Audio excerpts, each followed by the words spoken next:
It's been a while since I've been up here. If you guys remember all that, I had some serious eye difficulties. And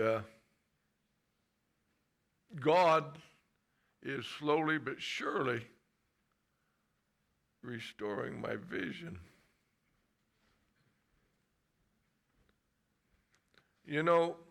I really appreciate Anita's story. I am not a gadget guy. Erin's my gadget gal. We work together. And Debbie's my gadget gal most of the other time. So I'll tell you a short story, Anita. Sally was with us. We went to Peoria a couple weeks ago, and Sally was in our car accompanying us up there. And we're going through Peoria coming home, and it's pitch black. It's 10 o'clock or whatever time it is. And I love this. Debbie is my navigator. And we're running down through there, and we're coming to an intersection right up here. And she'll say, "We've lost signal." Anita, I don't know how many times I went into that triangle, and I was so thankful there was a triangle there. I don't know if Sally was aware of all this going on up front, but it was going up front. And she'll say, "We got signal back. You're supposed to be going left, But anyway, they can put these 4 astronauts almost on the moon, and they haven't figured out how to get me through Peoria at night and Anita through St. Louis at night. But thank God there's a lot of smart people out there. Winter, did you ever get my stuff on there? Did you lose me? Okay. No, that's fine, you guys. So I'll see you guys next week. So they just announced to me that everything that I'm going to talk about is not there, Okay, but you guys know I can talk for a long time, and it may not even be relevant, but you may have to pick up a Bible if you guys, this happened to me a long time ago. And the Pew Bibles, or if you got one, you can follow along, but I used to have Bill help me a lot. Bill, Bill, why don't you bring your Bible up here with me? and we'll get through this today, because we've lost signal to the moon today. All right.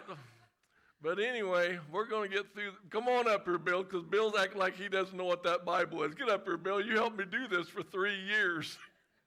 I'd call Bill at night, and I'd say, "Bill, I'm going to do a lot of reading tomorrow. You coming to church tomorrow?" And luckily, he's always an attender. We're going to start off, Bill, with 1 Timothy chapter 4, and we're going to read 12. I can read that, you guys, but not near as professional as my professional reader, Bill here, can, It's because I was going to have you guys follow along. But anyway, we're going to be in 1 Timothy chapter 4, and we're going to start at verse 12. And I always used to tell Bill, he said, "Well, when do you want me to read?" And I'll say, "I'll give you the cue, Bill. Read, Bill. It's time you read, So we did this a lot. And I started to call you last night, Bill, and I thought, surely we can put these guys almost on the moon and back. Okay. Are you ready, Bill? 12 to what? Okay, we're just going to read 12. Okay, wait a minute. Just 12? Yeah, just hang on. Then I need you up here. We're going to read a couple more verses.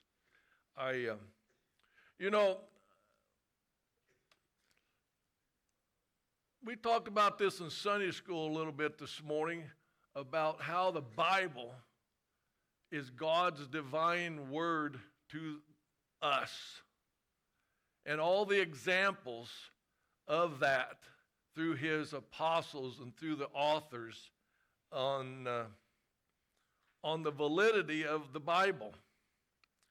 And I've preached on this before in the past, that what you say and what you do is more noticeable than what you think, you know. I would love to have been in the Johnston's yard when this 2 hour, have you guys ever put up, I know you all have, swing sets? Yeah, you know, I don't know where they get those ideas that you put this up in 17 minutes, but Debbie, we'll start on something and I'll say, stop buying that stuff. Stop buying it, you know. But anyway, people take notice of what you and I say and do. And 1 Timothy, and you guys know all this, is a letter written by the Apostle Paul to Timothy and to us as listeners, readers.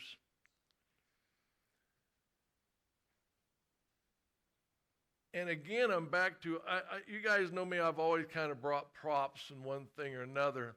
I've had a young man working with me off and on for a couple of years. And one of those type guys, that nice guy, super nice guy, been in prison, had some difficulties, and I would always hope and pray that my actions speak louder than anything else that I'm doing. And this past Christmas, he and his wife gave me this brick. We went down and worked one day, and if you can't read this, it says, "But set an example for the believers." 1 Timothy 4:12. So when they gave me this package around Christmas, and I always tell people, I'll probably give you a monetary gift, or I'll give you a gift for your dedication to me and my organization, whatever that is. Don't give me something back as far as that.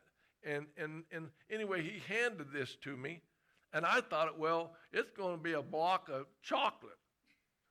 And I started opening this up, and it was this brick. And I have to tell you, he kind of blew me away with this. And if you came to our house since Christmas, Debbie will move it all the time off our dining room table, but it will end back up there as an example to me. People are watching. Non-believers are watching. What you say and do and act. We may never have a chance to get them in this building. It apparently rubbed off a little bit. And whenever I pay him, he will always say, give 10% to your church.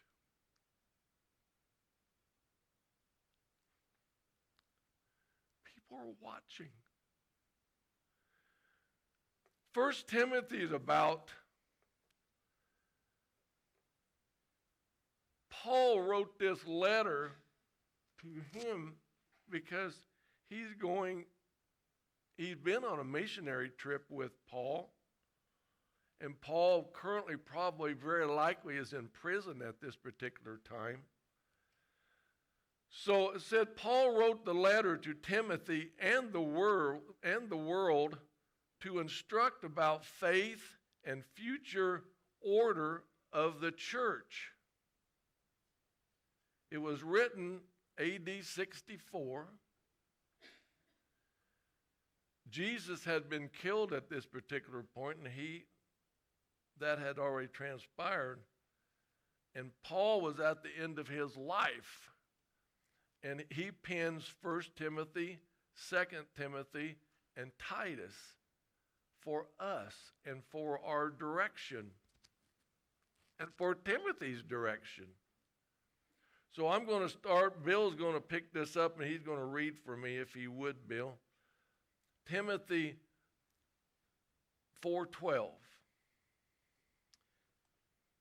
Don't let anyone look down on you because you are young, but set an example for the believers in speech, in life, in love, in faith, and in purity. Flip right over, Bill, on the next part. I'm going to have you read start with 14 and read 14, 15. This is supposedly the most important passage in 1 Timothy. It's the 3rd chapter, verses, hang on here, 14 and 15. And you listen to these words, because Paul is writing this to a man. Timothy, at this point in his life, was about 30 years old. Paul, at this particular point in his life, is probably in his early 60s. So put that in perspective here, and go ahead, Bill, read 3:14 and 15 for you, if you would, please. Although I hope to come to you soon, I am writing you these instructions so that if I am delayed, you will know how people ought to conduct themselves in God's household, which is the church of the living God, the pillar and foundation of the truth. Don't run away. Somebody bring Bill. Where's your coffee cup at? I'm good. All right. We're going to flip over to, remember Paul. Look at the life change that man has accomplished in his life. We're going to flip over, Bill, if you would here. I'll give you a minute or two. And we're going to flip over to Acts chapter 9. And Bill, you and I have done this before, and I hope we can pull this off. I want you to read the commentary, and I'm going to read what Jesus says. You got read in your Bible on Jesus? Not in Acts. Well, I got that. You know. Yeah. Well, anyway, see, here's how mine works. Okay. Oh, okay. The quotes. Yeah, right. The quotes is Okay. yours. All right. So Hey, bear with me here, because you guys, Bill and I, even though we've had a tremendous run for 10 years together doing this, this is total spontaneity today, right, Bill? Amen. You guys don't understand the hidden talent in this building. All of these people, the Bell people, they are awesome, But anyway, if you'd want to turn with us, Bill's going to start at chapter 9 and start with verse 1. And we're actually going to read, which sounds like a lot. We're going to read down to 16, and we're going to interact here, okay? So I'm going to read Jesus, but this is a commentary. You guys have grown up with this, all right? So Paul is in prison. Paul would be about 30 at this. He's Saul at this point. He would have been about 30 at this point of his life. And what we just read a while ago, he's 60 at that point and has progressed into one of the most prolific advocates for Jesus that the Bible could ever want or we could ever want. So this picks up where Saul is going out to hunt and probably kill Christians at this point of his life. Start fire away, Bill. I'll join if I can. Okay. Go ahead. Meanwhile, Saul was still breathing out murderous threats against the Lord's disciples. He went to the high priest and asked him for letters to the synagogues in Damascus, so that if he found any there, any Christians who belonged to the way, whether men or women, he might take them as prisoners to Jerusalem. As he neared Damascus on his journey, suddenly a light from heaven flashed around him. He fell to the ground and heard a voice say to him, Saul, Saul, why do you persecute me? Who are you, Lord? Saul asked. I am Jesus, whom you are persecuting. He replied, Now get up and go into the city, and you will be told what you must do. The men traveling with Saul stood there, speechless. They heard the sound, but did not see anyone. Saul got up from the ground, but when he opened his eyes, he could see nothing. So they led him by the hand into Damascus. For 3 days he was blind and did not eat or drink anything. In Damascus there was a disciple named Ananias. The Lord called to him in a vision. Ananias. Yes, Lord, he answered. The Lord told him, Go to the house of Judas on Straight Street and ask for a man from Tarsus named Saul, for he is praying. In a vision, he had seen a man named Ananias come and place his hands on him to restore his sight. Lord, Ananias answered, I have heard many reports about this man and all the harm he has done to your saints in Jerusalem. And he has come here with the authority from the chief priests to arrest all who call on your name. But the Lord said to Ananias, Go, this man is my chosen instrument to proclaim my name to the Gentiles and their kings and to the people of Israel. I will show him how much he must suffer for my name. Everybody give Bill an impromptu applause. Bill, you done a fine job. Okay. Go back and sit with Mo. Thank you very much. You know, I want to, the conclusion of this is, and we're to the conclusion of this, God has the ability to change wrong into right and yes into no. And some of the key words here that I found in these verses was, I had a vision. I heard a voice.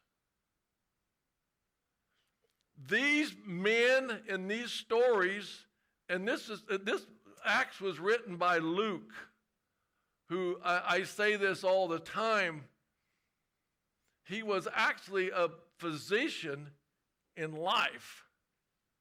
So he was a very educated man in his just everyday walk until he joined up with Jesus and found the Word. He's also kind of been put on the idea that he was really the first historian that put pen to paper. So Luke was he wrote the most books in the Bible. So the words that I want you guys to remember here today, if you would, you got a sermon today from the sub who was taking the subs and taking the sub's place. You just witnessed me saying that, okay? The words that are important here was vision. Has there ever been, I talked to a lady this week, you guys, that was telling me the story about her husband had passed away, and she was having a difficult time. So she said that she was sitting in her car one afternoon and was thinking about her husband, and she said, you know, he always wore this same cologne. Debbie always told me, why don't you wear cologne? I don't know, just never did wear cologne. And she said, my husband always wore the same cologne. And she said, I'm sitting in my car thinking about him. And she goes, I could smell his cologne in my car. And she said, what do you think about that? Was my husband in my car with me as, I don't want to call it a mist, I don't want to call anything. There's things beyond my comprehension. And I said, Jesus and God has the capability of doing that. And we've talked this before, you guys, about Jesus spoke to these people. Did he actually? Because Bill read this. None of these people witnessed, particularly on Saul's behalf. They didn't see or hear any of this. They knew something was happening. He spoke to Saul. He speaks to you and me every day. Every day. These guys followed through with the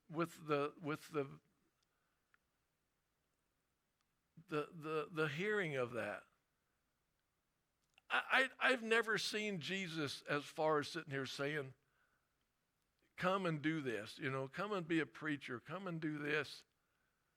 I've never witnessed that. But does he talk to me?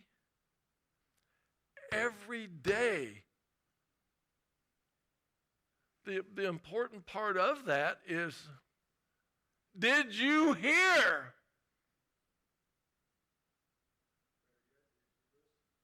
Yeah, did you listen? That's what this is about today. Saul listened and acted on what was said to him.